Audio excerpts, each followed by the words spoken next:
BJP वाले लोग को सत्ता में रहने की आदत हो गई थी और सत्ता से हटते ही इन लोग की मानसिक संतुलन खो बैठे और इसलिए अनाप शनाप हमारी सरकार पर, हमारे मंत्रीगण पर अनाप शनाप आरोप लगा रहे हैं। देश बिकने के कगार पर है, आज़ादी और संविधान पर खतरा है और ये वही लोग हैं जो नाथूराम गोडसे के हत्यारे लोग हैं। ये हमारे मंत्रियों को बेवजह हमेशा आरोप लगाने का काम करते हैं, कहीं कुछ नहीं है। इसलिए मैं चेता देना चाहता हूं कि अनर्गल आरोप नहीं लगावें, नहीं तो मानसिक रोगशाला हमारे क्षेत्र के बगल में है, कोइलवर में खुला है, उसमें भर्ती कराने का उपाय करवा देंगे। बिहार में महागठबंधन की नई सरकार बनी है। इसी के साथ आरजेडी एक बार फिर से सत्ता में वापस लौटी है।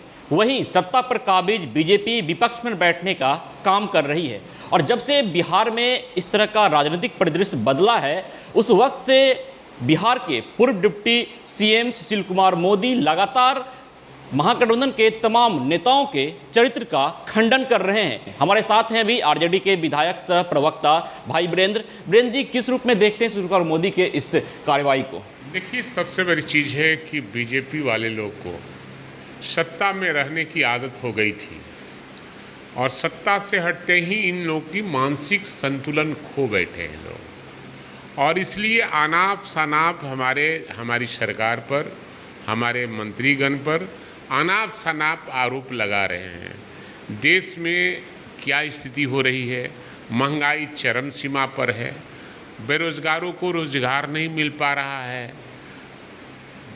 जनता की गाड़ी कमाई का पैसा अडानी अंबानी को देते जा रहे हैं।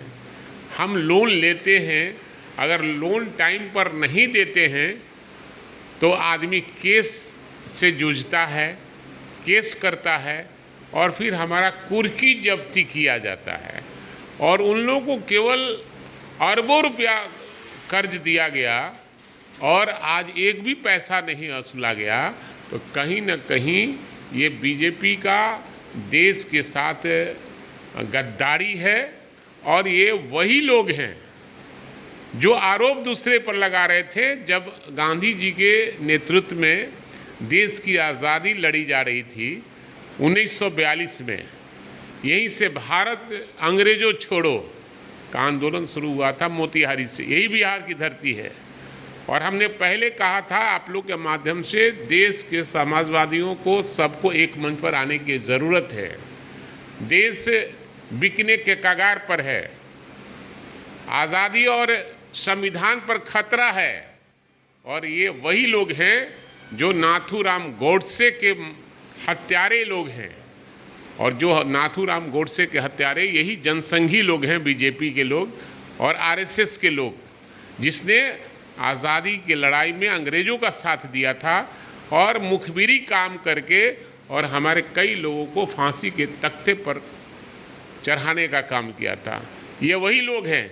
इसको देश प्रेम नहीं है, ये बीजेपी के एजेंडा से चलाना चाहते हैं और ये नगपुड़िया लोग हैं। नगपुड़िया, नागपुर से जो फरमान होता है उनके नेता वही बकते हैं और ये अनर्गल आरोप लगाकर केंद्र में मंत्री बनना चाहते हैं और कोई कुछ नहीं है इनका। कह रहे हैं कि आपके जो मंत्री हैं वो भ्रष्टाचारी हैं, भ्रष्टाचार में लिप्त रहे हैं।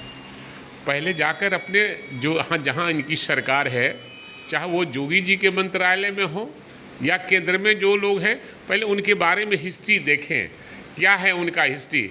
ये हमारे मंत्रियों को बेवजह हमेशा आरोप लगाने का काम करते हैं, कहीं कुछ नहीं है।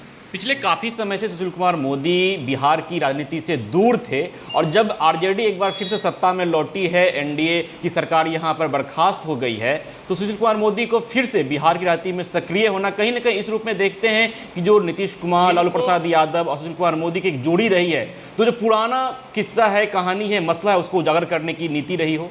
नहीं, सबसे बड़ी चीज़ है ये अनर्गल आरोप इसलिए लगा रहे हैं और चिल्ला कर बोलते हैं ताकि केंद्र की सरकार सुने और हमको मंत्री बना ले। इसके लिए वो राजनीति कर रहे हैं और कुछ नहीं कर रहे हैं।